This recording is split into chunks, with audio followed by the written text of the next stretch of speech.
Olá! Hoje a gente vai mergulhar na história incrível de como a jornada de um homem, sozinho, lá no coração da Amazônia, acabou dando origem a uma nova religião. Uma fé que nasceu na floresta e se espalhou pelo mundo todo. De longe.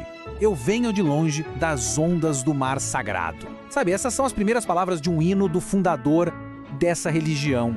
E elas já dão o tom da nossa história. Uma grande jornada, não só física, mas também espiritual.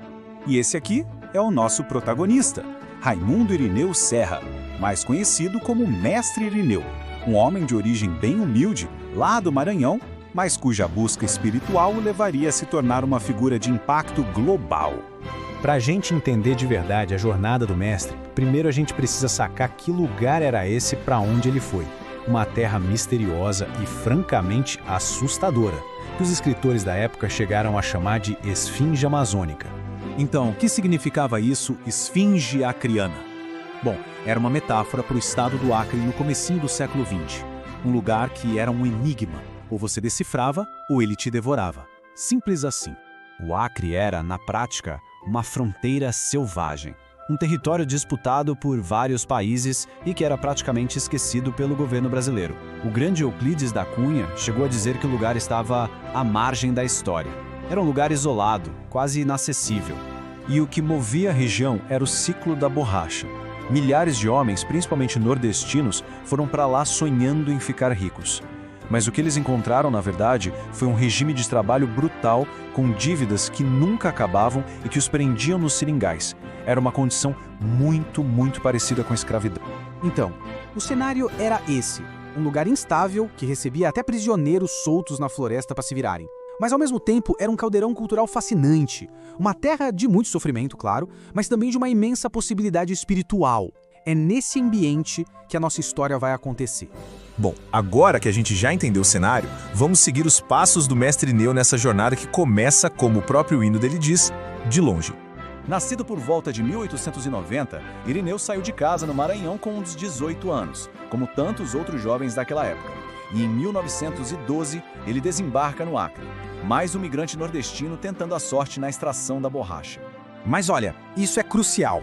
É fundamental entender que o Irineu não chegou lá de mãos vazias, espiritualmente falando. Ele trazia na bagagem uma herança cultural riquíssima da terra dele, o Maranhão.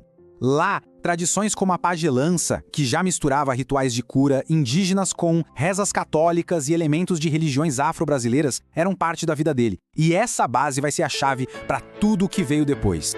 E foi ali, na floresta do Acre, no meio de toda aquela dificuldade, que aconteceu o evento que ia transformar para sempre a vida do Irineu e de milhares de pessoas depois dele.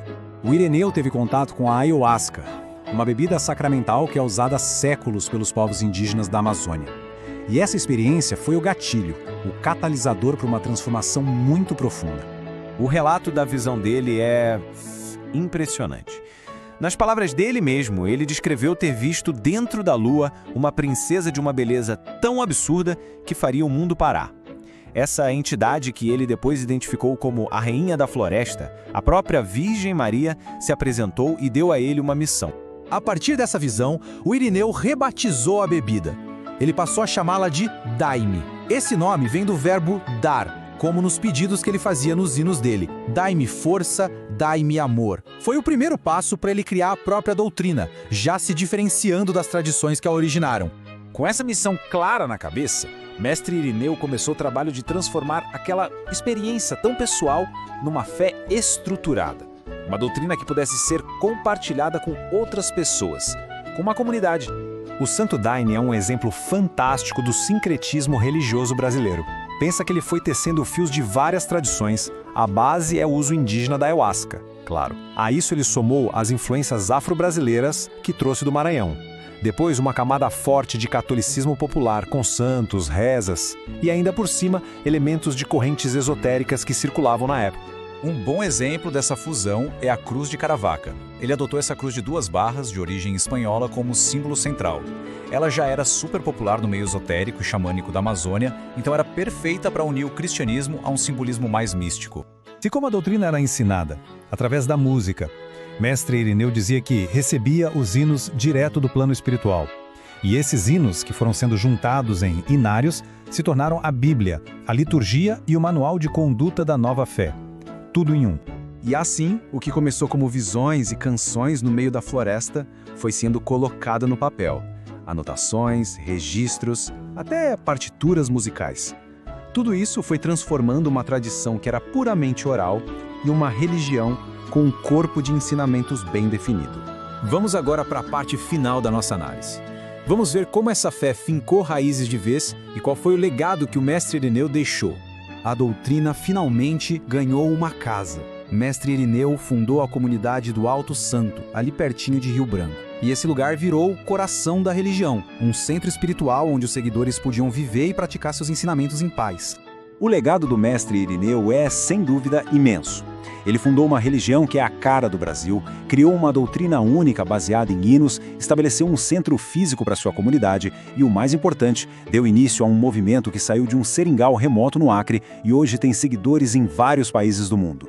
A história do mestre Ireno nos deixa pensando, né? Como será que as jornadas de indivíduos, seja para as fronteiras selvagens do mundo ou para as fronteiras da própria mente, acabam moldando o nascimento de novas formas de fé? É uma pergunta e tanto.